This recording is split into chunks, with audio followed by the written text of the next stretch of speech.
Olá pessoal, essa é a nossa primeira parte da nossa aula de busca binária do nosso curso de treinamento para competição de programação. Bom, começando aqui, o que é a busca binária? É uma técnica que a gente vai usar para resolver alguns tipos de problema e, bem, ela é bem comum e ela vai ser usada principalmente para encontrar valores que estão ordenados por uma certa propriedade de uma forma mais rápida do que outros tipos de busca mais convencionais. Geralmente, as situações em que a gente vai utilizar a busca binária é quando a gente quer encontrar um valor em uma lista ordenada ou quando a gente quer minimizar ou maximizar funções que possuem uma determinada propriedade.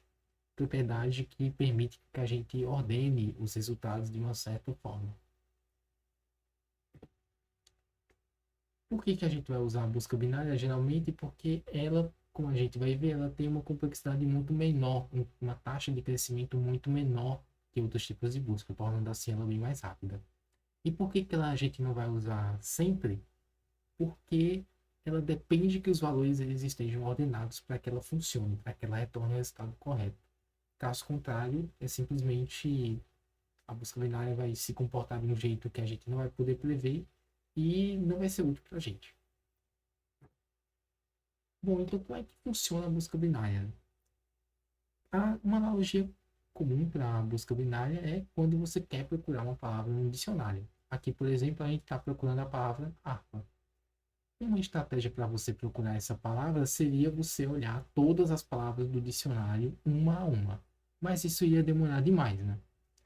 Então, uma estratégia seria você abrir uma página qualquer, que seja mais ou menos no meio, e ver se a palavra harpa está antes ou depois.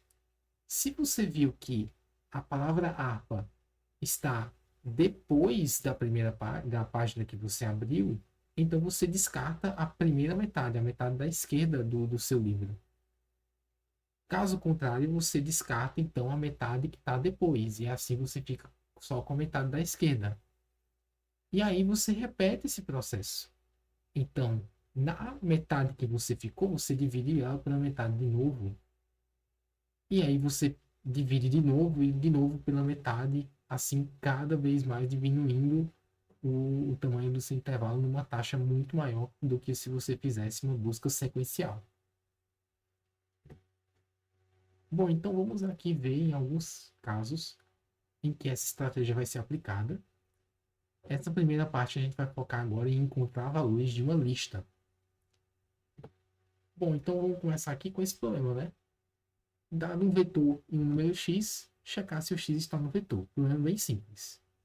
Bom, uma maneira que a gente pode fazer é simplesmente fazer um for que vai iterando pelo nosso vetor e quando eu encontrar um elemento que seja igual ao x, eu retorno true, perdão. Caso contrário, eu retorno false. Se eu varri todo o meu vetor e eu não encontrei o x. Bom, isso é válido, mas possui uma complexidade linear. Se a lista não está ordenada, de fato não tem muito como fazer algo melhor que isso. Porém, se a lista estiver ordenada, a gente pode usar esse fato para usar busca binária. Como que a gente vai fazer isso? A gente vai armazenar dois índices L e R de left e right que vão representar o intervalo que a gente está buscando agora. Então, inicialmente, esses valores vão ser 0 e n, que quer dizer que a gente está considerando o intervalo do índice 0 até o índice n. Se o valor que está no meio do intervalo for igual a x, então a gente encontrou o x da lista. E a gente retorna o valor verdadeiro. Se o valor do meio do intervalo for maior que o x, então isso quer dizer que o x está antes do meio. Então o que acontece? A gente vai dizer agora que o R é o meio e a gente vai repetir a busca agora para o L, para o intervalo L meio, o intervalo da esquerda. Caso contrário, o x está depois do meio e a gente repete a busca para o intervalo meio mais 1, R. E a gente vai repetindo isso até encontrar x ou não sobrar ninguém, que seria o caso em que o L é maior ou igual que R.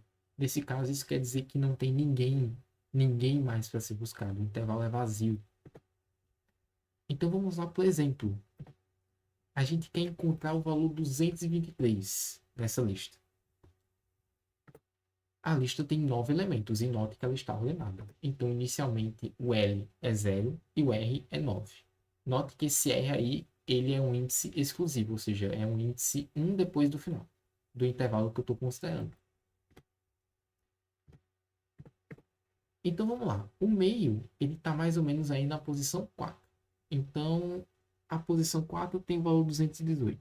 218 está antes do 223. Então, a gente move um intervalo para a direita, nesse caso, para o meio mais 1, que é a posição 5. Ok. Agora, o elemento do meio, considerando o intervalo de 5 até 9, ele está na posição 7. E a posição 7 tem o valor 288, que é maior que 223. Nesse caso, a gente move, então, o R para a posição 7.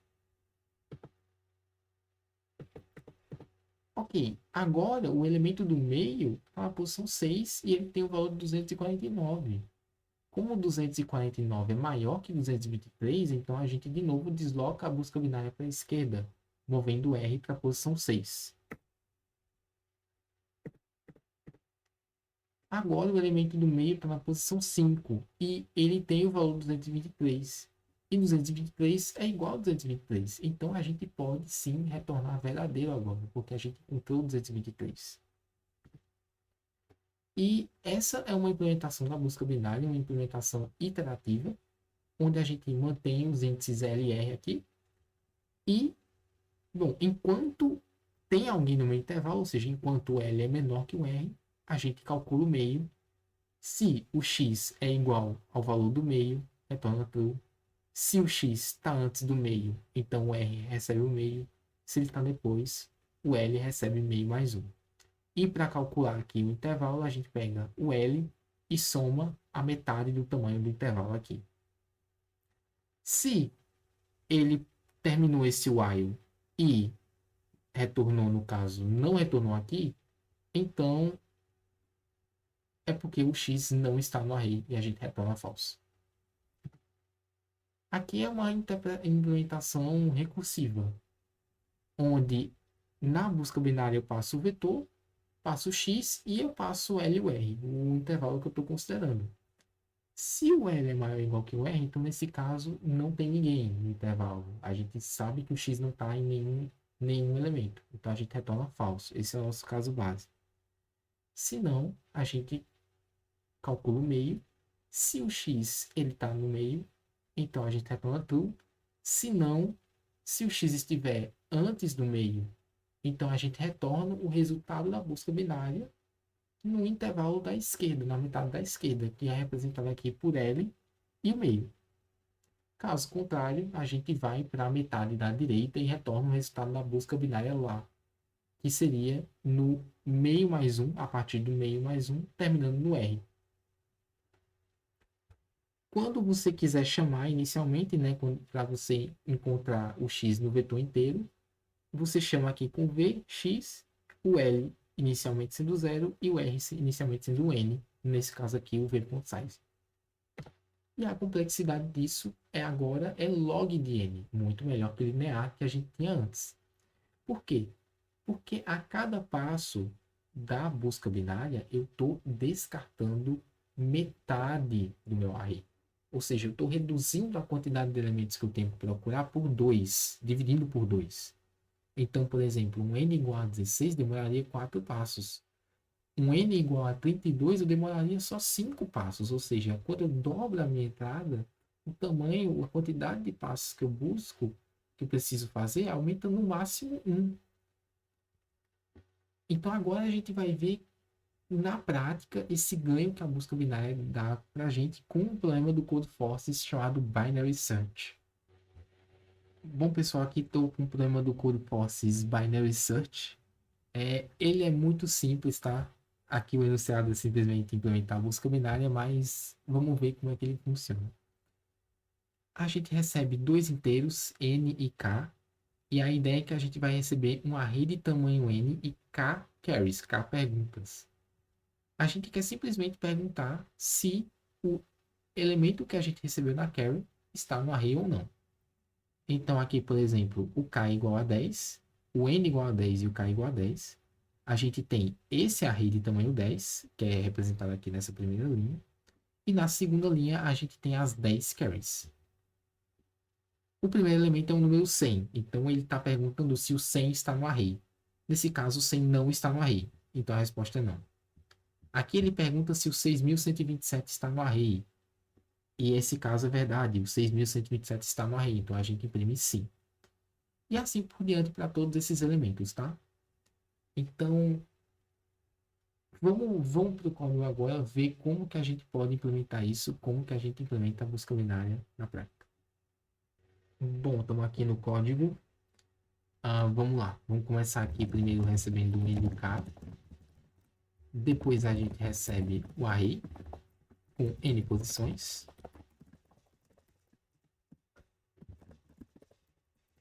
Depois a gente vai responder as carries, né? Então, para cada carry, de 0 até K, a gente vai receber aqui o nosso X. E a gente quer saber se o X está no array ou não. Uma coisa que eu não citei é que o array A está ordenado já. Então a gente não precisa ordenar ele, tá? Sempre lembre que a busca binária só funciona quando o nosso array está ordenado. Certo? Como o array A já está ordenado, a gente não precisa ordenar ele. Uma forma que a gente poderia fazer, a gente poderia fazer uma busca linear aqui, né? Para cada j igual a 0, j menor que n, j mais mais, a gente poderia fazer uma busca linear. If a j igual a x, então yes, e aqui não. Mas isso fica uma complexidade k vezes n. E se a gente for lembrar no enunciado do nosso problema, tanto k quanto n podem ser 10 à quinta. Então ficaria uma coisa muito grande, né? 10 à quinta vezes 10 à quinta dá 10 à décima. Isso é muito tempo. Isso é muita operação. Possivelmente ia dar TLE. Então, nesse caso aqui, como a gente está fazendo várias buscas, faz sentido a gente interpretar, a gente implementar uma busca binária para a gente ficar numa complexidade k vezes log de n, que aí fica bem mais rápido o nosso código. Então vamos lá. Int L recebe 0, R recebe n, que seria no caso o a.size. Enquanto o L menor que o R, se a gente calcula o meio primeiro, né? Então L mais o tamanho do intervalo sobre 2. Se o x é igual ao array no meio, então a gente encontrou. A gente vai ter uma variável booleana, encontrou, declarar ela aqui. A gente seta ela como true e a gente pode inclusive encerrar o loop se a gente quiser. Se o x está antes do meio, então a gente faz com que o R receba o meio, né? A gente desloca a nossa busca binária para a esquerda. Se não, L recebe meio mais 1. Já que a gente está fazendo aqui fechado aberto, mas você não tem a obrigação nenhuma de fazer fechado aberto, você pode fazer fechado fechado, mas nesse caso aqui haveria umas mudanças na implementação. Você, por exemplo, teria que fazer aqui meio menos 1. Enfim, há mudança, certo? Então, entenda bem o que esse L e o R quer dizer. Ele está mantendo o intervalo que eu estou considerando. E nota que nesse ponto eu não estou considerando mais o meio. Então, por isso que aqui eu estou colocando meio e não meio menos 1. Porque nesse caso, como eu estou trabalhando com o intervalo fechado aberto, se eu botasse meio menos 1, eu estaria descartando um elemento a mais do que eu deveria.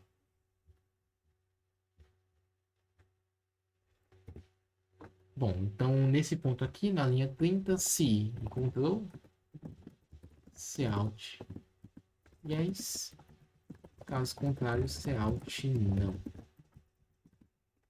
Então, é assim que a gente implementa essa questão da busca binária, bem simples, bem clássica.